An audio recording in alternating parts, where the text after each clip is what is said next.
गुरु प्यारी साध संगत जी, नमस्कार जी। आप सब कैसे हो? आशा करती हूँ बाबा जी के श्री चरणों में अरदास करती हूँ कि मालिक की कृपा से, निरंकार की दया मेहर से आप सब बहुत खुश होंगे, मौज बहार में होंगे और अवश्य ही भजन सिमरन में होंगे। साध संगत जी, मैं हाजिर हूँ आज आप सभी से एक बहुत ही खूबसूरत साखी साझा करने के लिए। एक सच्ची घटना। उम्मीद करती हूँ ये साखी आप सभी को बहुत पसंद आएगी। साथ संगत जी, चलिए आइए समय न गवाते हुए शुरू करते हैं जी। साथ संगत जी, कामवन में हमारी 84 कोस की यात्रा आ गई है। यहाँ हम लोग 8 दिन रुकेंगे। शाम को हरिदास और मैं एक पहाड़ी पर गए थे और कुछ देर ध्यान और जप किया। महाराज, ये जन्मों की श्रृंखला कैसे चलती है? पूर्व जन्म में जीव क्या बनेगा, ये कैसे निश्चित होता है? हरिदास ने ये मुझसे पूछा था। हरिदास बाबा बन गया है, जनकपुर जानकी मंदिर से दीक्षा ली है, पर दीक्षा के बिना साधना क्या करनी है, इसे ज्यादा पता नहीं है। इस 84 कोस में मेरे साथ आने वाले और भी थे, पर मैंने ही इसे चुना। कभी दुर्गा सप्तशती तो कभी सुंदरकांड, कभी महामृत्युंजय का जप। ऐसे कहीं साधना होती है? मैंने उससे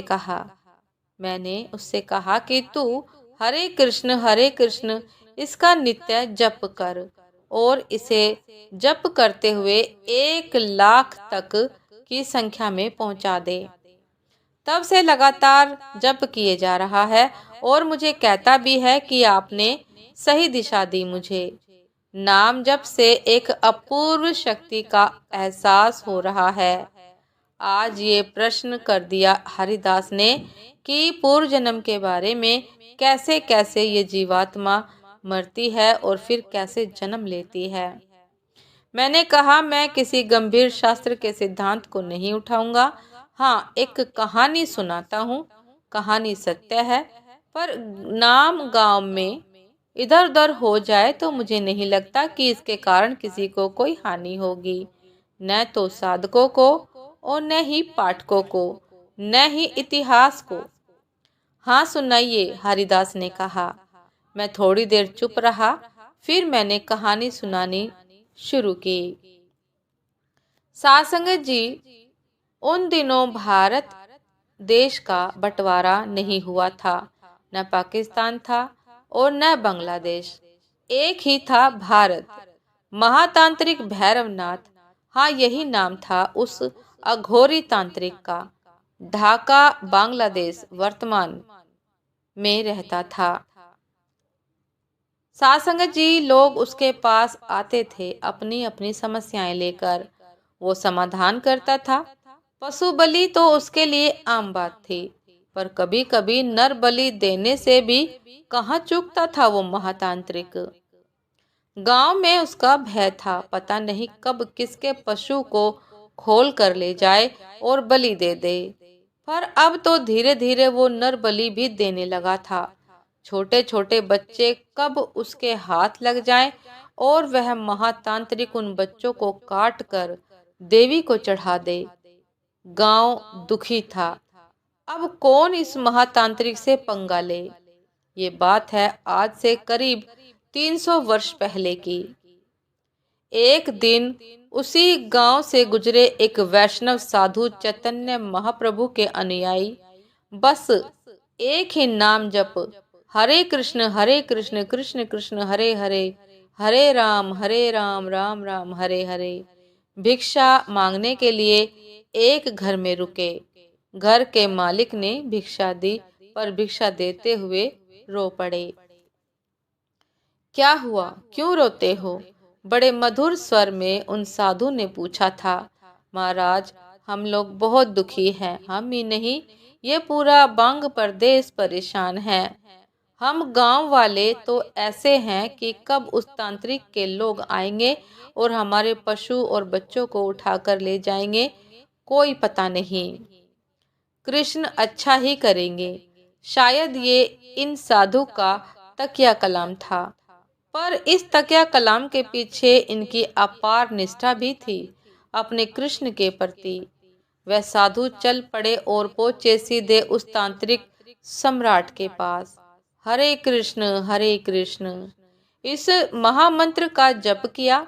उस तांत्रिक के दरवाजे पर जाकर, ए भगाओ इस मुंडी को, ये वैष्णव लोग भी नाक में दम किए रहते हैं, भगाओ।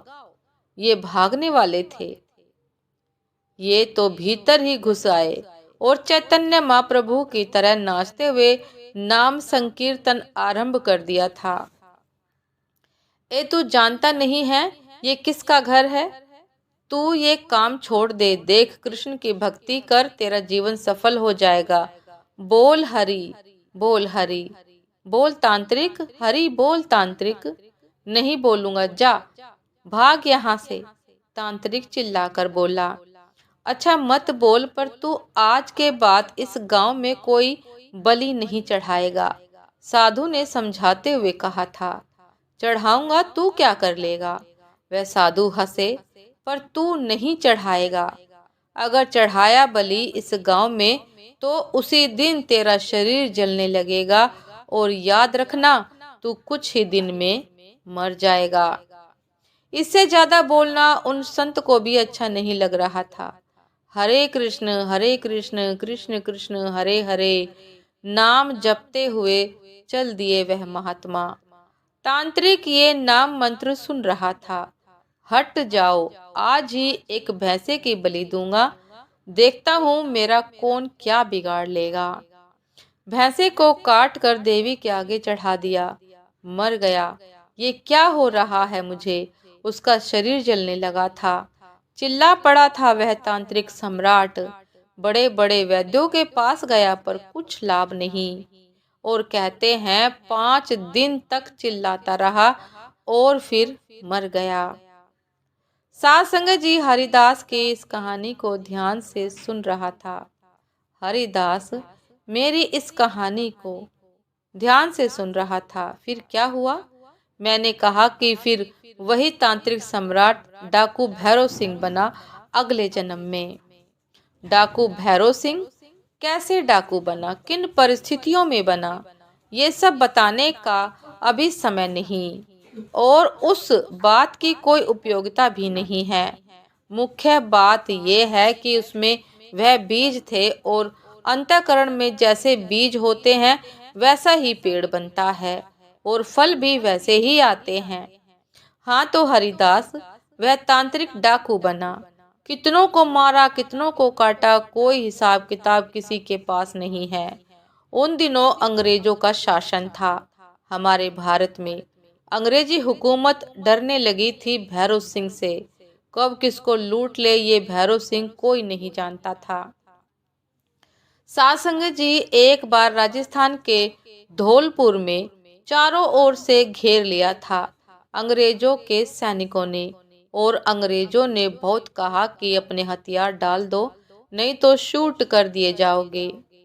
चारों ओर से घिरा हुआ वह भैरव सिंह फिर भी भागने की कोशिश कर रहा था।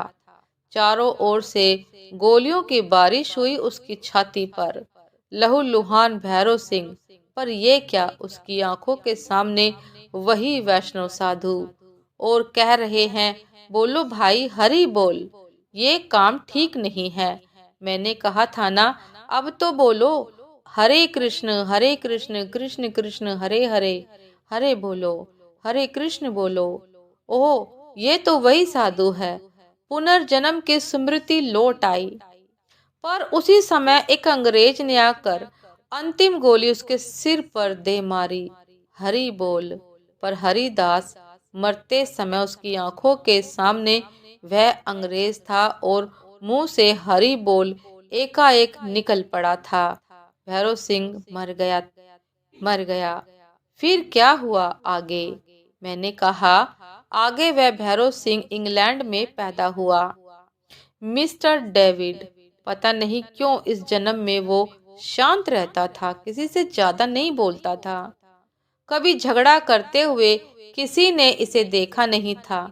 माँ पिताजी कहते कहते थक गए कि बेटा विवाह कर ले, पर नहीं किया। वो मानता ही नहीं था विवाह के लिए। अब भारत की तरह तो इंग्लैंड है नहीं कि बेटा भले ही न माने फिर भी ब्याह के बंधन में ही बांध दो। उसका परिवार मांसाहारी था, पर सबको आश्चर्य होता था कि ये केवल ब्रेड, दूध, फल इत्यादि ही लेना पसंद करता था। एक फेयर लगा था लंदन में, सब लोग गए थे, डेविड भी गया। पर वहां के शोर शराबे से डेविड जल्दी ही बोर हो गया।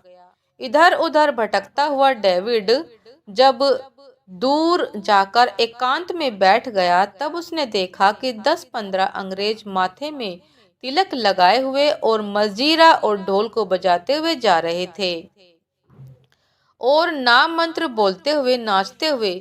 ये मंत्र तो डेविड का जाना पहचाना है। डेविड उठा, वह भागा, मंत्र वही था, हरे कृष्ण कृष्ण कृष्ण हरे हरे। उन लोगों के पीछे पीछे पागलों की तरह नाचता रहा उस फेयर में डेविड। ये कृष्ण कौन है?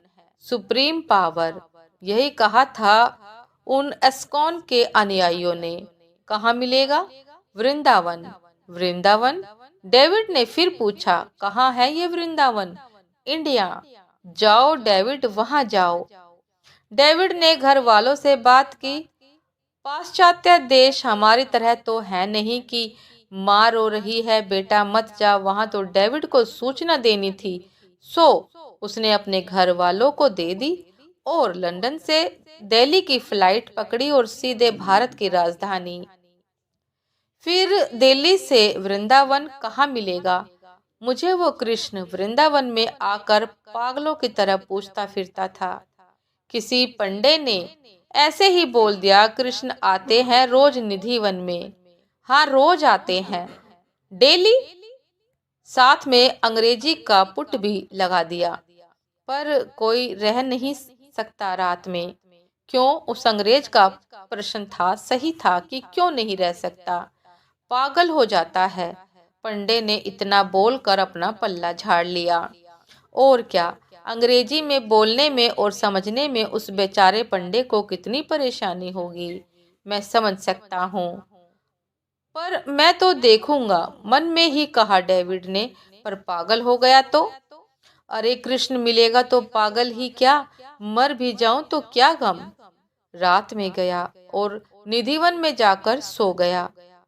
उस दिव्य महाराज को क्या हमारा ये तुच्छ देह, हमारा ये हृदय, हमारा ये मन संभाल पाएगा?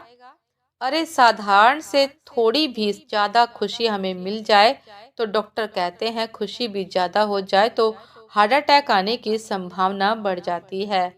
फिर सोचो, ये आनंद तो परम आनंद है, पूर्ण आनंद है। इसे हमारी ये बॉडी कैसे झेल पाएगी?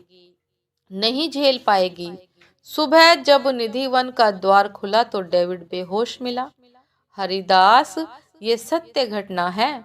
मैं उन दिनों बहुत छोटा था, पर मैं भी गया था उसे देखने। वृंदावन में हल्ला हो गया था, अंग्रेज बेहोश मिला निधिवन में। उस डेविड को उठाकर यमुना जी के किनारे रख दिया गया था, पर वह डेविड बेहोशी में भी हरे कृष्ण कृष्ण कृष्ण हरे हरे यही बोलता रहा। फिर मैंने सुना कि उसे उठाकर राधा कुंड में एक साधु रहते थे, बहुत सिद्ध थे, परम सिद्ध।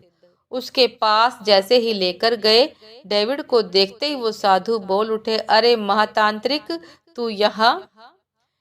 ये वैष्णव साधु भी वहीं थे। उस डेविड को अब होश आया, पर उसकी वाणी जा चुकी थी। उन सिद्ध बाबा को रात में वह बिना कुछ बोले इशारे में सब कुछ बताता था कि श्री कृष्ण ऐसे नाच रहे थे निधिवन में। श्री राधा उनके बगल में खड़ी होकर मुस्कुराती थी। वो बंसी बजाते थे। कहते हैं 3 दिन के बाद वह अंग्रेज मर गया। उस अंग्रेज की अंतिम यात्रा धूमधाम से निकली थी। सासंग जी, हरिदास ने मुझसे कहा कि मुक्त हुआ वो अंग्रेज। मैंने कहा, अरे हरिदास, जिसने उस दिव्य महाराज के दर्शन किए हो, वो भला माया के बंधन में रह सकता है? पर महाराज, वो 3 जन्म में कैसे मुक्त हो गया। उन सिद्ध महात्मा के द्वारा सुने हुए नाम के कारण। मैंने कहा, वह साधु जो डेविड को राधा कुंड में मिले थे, वे यही वही थे। वह साधु जो डेविड को राधा कुंड में मिले थे, वे वही थे जो उस तांत्रिक के पास जाकर हरे कृष्ण का उपदेश देकर आए थे। प्रभाव उसका प्रभाव था। मैंने कहा, अब रात हो गई है, चलो चलते हैं। पर हरिदास, अब तुम 1 लाख तक नाम जपोगे, है ना? उसने सिर झुकाकर इतना ही कहा कि आपकी कृपा। हरे कृष्ण कृष्ण कृष्ण हरे हरे, कृष्ण कृष्ण कृष्ण कह रे मेरे मन, कृष्ण कृष्ण हरे हरे। सात संगत जी, ये थी आज की एक बहुत ही खूबसूरत साखी, एक सच्ची घटना। उम्मीद करती हूँ ये साखी, ये सच्ची घटना, ये 3 जन्मों की गाथा आप सभी को बहुत पसंद आई होगी। और आप सब भी परमात्मा पर, मालिक पर भरोसा करके, यकीन करके, निरंकार दातार पर यकीन करके, साखी का यकीन करेंगे, भरोसा करेंगे, परमात्मा को मानेंगे और भजन सिमरन करेंगे। साथ संगत जी, जो नाम हमें दिया जाता है वह बहुत अमोलक होता है। हरिदास को भी यही समझाने का प्रयास कर रहे थे कि हरिदास नाम जप, 1.25 लाख नाम जप। साथ संगत जी, नाम जपने के कारण ही भैरव सिंह का उद्धार हो सका। जल्द ही उद्धार हो गया। हत्यारे का 3 जन्म में ही उद्धार हो गया। कितना हत्या की, कितने पाप किए, लेकिन एक नाम के कारण, नाम जपने के कारण ही उसका उद्धार हो गया। साथ संगत जी, उम्मीद करती हूँ कि आप सभी को ये साखी बहुत पसंद आई होगी। यदि पसंद आई हो साथ संगत जी, तो लाइक कमेंट शेयर करना ना भूलिएगा। चैनल पर जो भी नए हैं, कृपा करके सब्सक्राइब कर लीजिएगा, ताकि चैनल पर मिलने वाली सभी घटनाओं की, सभी साखियों की, सभी विचारों की अपडेट आप सभी को समय पर मिलती रहे। साथ संगत जी, आप हमें इंस्टाग्राम पर भी फॉलो कर सकते हैं। इंस्टाग्राम का लिंक डिस्क्रिप्शन बॉक्स में दिया गया है। साथ संगत जी, दासी को अभी आज्ञा दीजिए। आपसे फिर मिलते हैं ऐसी ही एक सच्ची घटना के साथ, एक नई साखी के साथ, नए शब्द के साथ, एक नेक विचार के साथ। तब तक के लिए नमस्कार जी। सदा खुश रहिए, मुस्कुराते रहिए, भजन सिमरन अवश्य करते रहिए। नमस्कार जी। नाम में बहुत ताकत है। सतगुरु के द्वारा, निरंकार के द्वारा, गुरु के द्वारा जो नाम की प्राप्ति हमें होती है, साथ संगत जी, वह पूर्ण प्राप्ति होती है। क्योंकि वो उनका जपा हुआ, अपना सिद्ध किया हुआ, अपना जपा हुआ नाम हमें देते हैं। इसीलिए मन लगाकर हर श्वास श्वास भजन सिमरन कीजिए। नमस्कार जी।